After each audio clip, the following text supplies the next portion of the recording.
السلام عليكم البنات، كي دايرين؟ لاباس عليكم؟ نتمنى ان شاء الله كاملين تكونوا بخير. ومرحبا بكم شهوات خديجه ام رميساء. اليوم غادي نقدم لكم واحد البيني كيجي زوين بزاف، سهل واقتصادي. يعني البيني ديال الزمن الجميل هكا سميتو، لاننا كنا كنديروه جدودنا هكا كانوا كيديروه في زمان. كانوا كيسميوه الخبز المقطع كل شنو كان كيسميه، اولا الخبز المقلي كل يعني شنو كان كيسميه.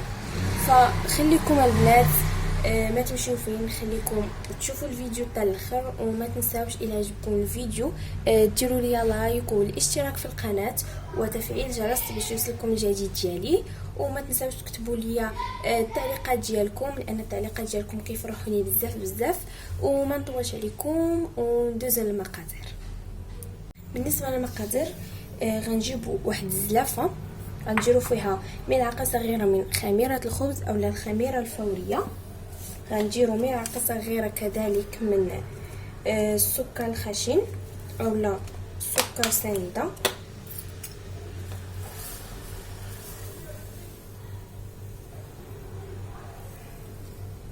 هذا الخبز فكيجي زوين كما قلت لكم، ما كيجيش اهم حاجه هي ما كيجيش شارب الزيت، يعني ما غاديش يضركم في المعده.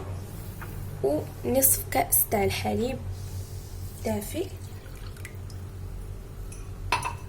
غنخلط هادشي مزيان وغنخلي هاد المكونات هاد السكر والخميره والحليب يتفاعلوا ليا، ونغطيهم بواحد البلاستيك غذائي.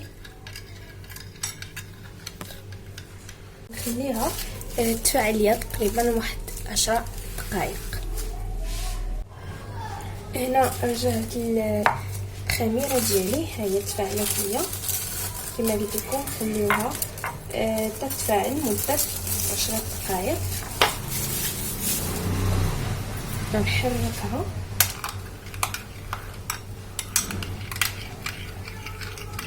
مزيان.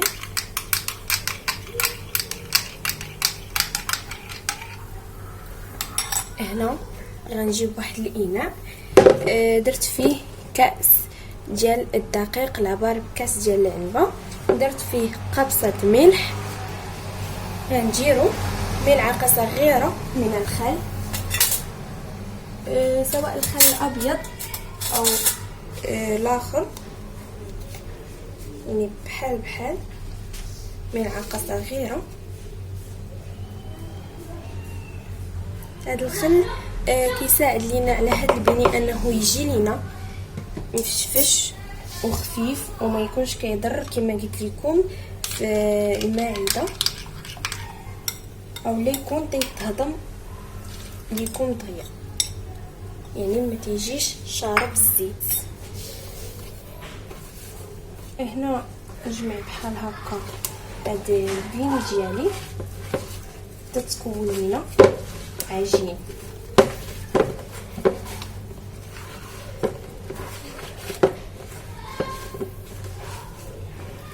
هنا العجينه ديالي كتكون كتلصق في اليد. غنديروا ليها واحد شويه ديال الزيت النباتيه باش هكا ما تلصقش لينا في اليد. فهاد البيني كما قلت لكم راه كيجي زوين البنات. نتمنى ان شاء الله تجربوه، وان شاء الله ملي نحط هذا الفيديو تنوضوا مباشره ان شاء الله وتجربوه، لانه فعلا فعلا فعلا كيجي زوين زوين زوين زوين بزاف. يعني واخا نعيا ما نوصفو لكم ما نوفيش الحق ديالو. صافي هنا جمعت العجينه ديالي كما كتشوفوا، راه كتكون في الاول كتلصق في اليد، ولكن ملي كديروا ليها الزيت فراه ما كتوليش كتلصق في اليد. دابا غنغطيها ونخليها تخمر ليا واحد شويه. نغطيوها بواحد البلاستيك غذائي.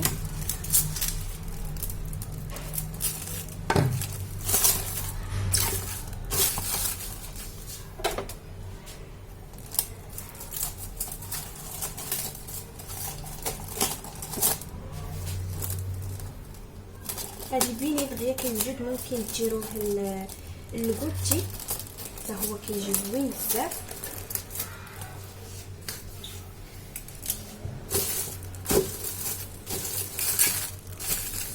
صافي نخليه دابا الى جنب حتى يخمر ليا ونرجع معكم.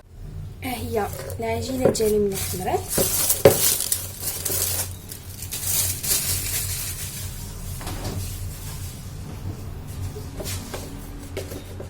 كتكون واحد العجينه اللي خفيفه، غنرش بعدا الدقيق لانها كتلصق في سطح العمل.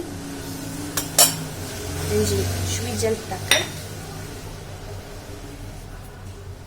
ما تكتروش بزاف البنات، هي شويه.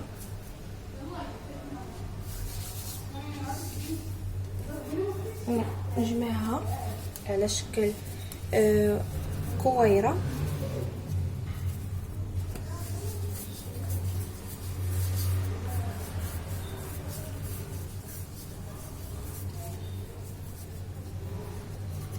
بحال هكا كما تشوفوا.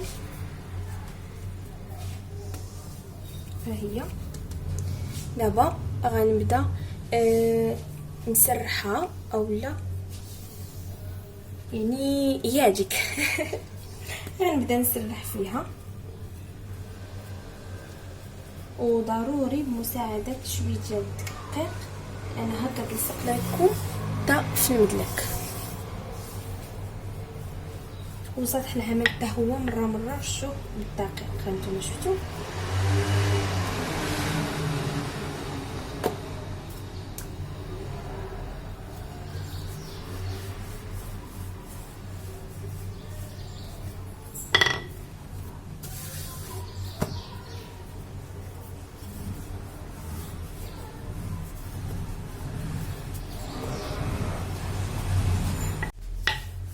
كما قلت لكم نسرحوها وبمساعده الدقيق.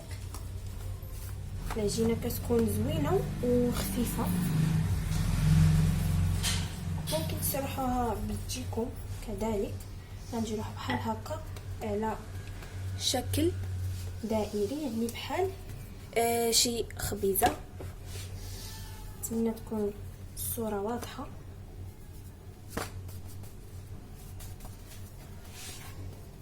يعني هادغيا كتوجد البنات في دقائق، كتوجدوا هكا منين جالسين في الدار. فنديروا شي حاجه وليداتنا خفيفه وظريفه وتكون في نفس الوقت اقتصاديه وكتعجبهم.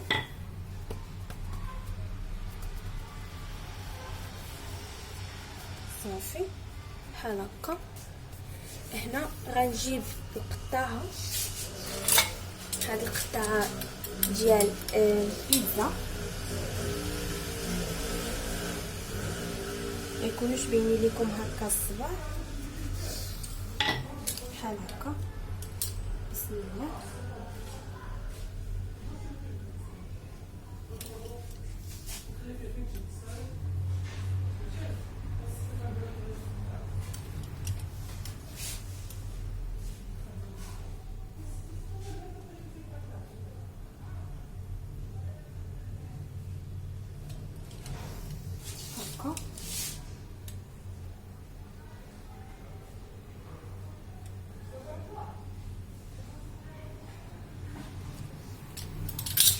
بحال هكا هانتوما كما كتشوفوا. هنا غنجيب واحد الاناء بحال التصيل وغندير فيه هاد البيني ديالنا، نخليه يخمر الخمره الثانيه لانه كيخمر بجوج ديال المرات. غنخليه يخمر تقريبا مده 10 دقائق. وفي هذا الوقت غنرد الزيت ديالي سخن. شفتوا البنات؟ صافي غنغطيهم ونخليهم يخمروا واحد لمده 10 دقائق ونردوا الزيت ديالنا تسخن. هنا هاهما ملي خليتهم يخمروا الخمره الثانيه. الزيت دابا راه سخنات ليا، فغنبدا في الطياب ديالهم. نتوما البنات هنا الدجاجه رديت وحده، فكما كتشوفوا الزيت سخونه وغادي نحط هاد البيني بزاف في القياس، وكما كتشوفوا سخونه. نتوما البنات شفتوا راهم دغيا كيتحمروا. صافي غنحيد هادو ونقلي الكميه. هنا البنات غنعاود معكم شي وحدين اخرين. كما كتشوفوا الزيت كتكون سخونه، وكما كتشوفوا هنا فراه دغيا كيتنفخوا. هانتوما كما كتشوفوا راهم تيتنفخوا بجوج، والنار مهيله. الا شفتوا الزيت سخنات ليكم بزاف فبداو كيتحمروا ليكم دغيا، فزيدوا عليهم شويه ديال الزيت تكون بارده، وما محتاجينش تبقوا وكيطيبوا. هنا غنقلبهم.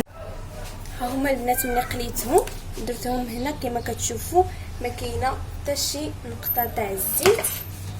هنا غنبدا نزين فيهم تزيين اللي هو بسيط. ممكن لكم نتوما تزينوهم كي بغيتو، ممكن تعمروهم بالشكلاط اولا بكريم باتيسري، كيبقى على حسابكم نتوما، اولا الكونفيتير اولا اي حاجه، اولا ديروا من فوقهم غير خطيطه تاع الكراميل. تزيين على حسابكم. انا غندير تزيين اللي هو بسيط ومعروف اللي هي سنيده، غنفندهم في سنيده.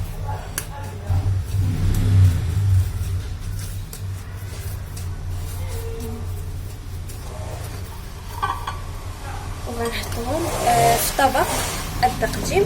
غنكمل كاع هاد الكميه بنفس الطريقه ونتلاقاو في الشكل النهائي. هو البنات الشكل النهائي ديال البيني ديالنا. كما كتشوفوا راه كيجي زوين بزاف. زينتو كما قلت لكم بواحد الزين اللي هو بسيط. هانتوما راه كيجيو مفشفشين البنات وخاوي من الداخل، وما كيجيش شارب الزيت، يعني كلهم دايرين بحال هكا. نتمنى ان شاء الله تجربوهم وينالوا الاعجاب ديالكم، وما تنساوش الى عجبكم الفيديو ديال اليوم تشجعوني بلي لايك ديالكم والبارطاج مع الاهل والاحباب. دمتم في حفظ الله ورعايته.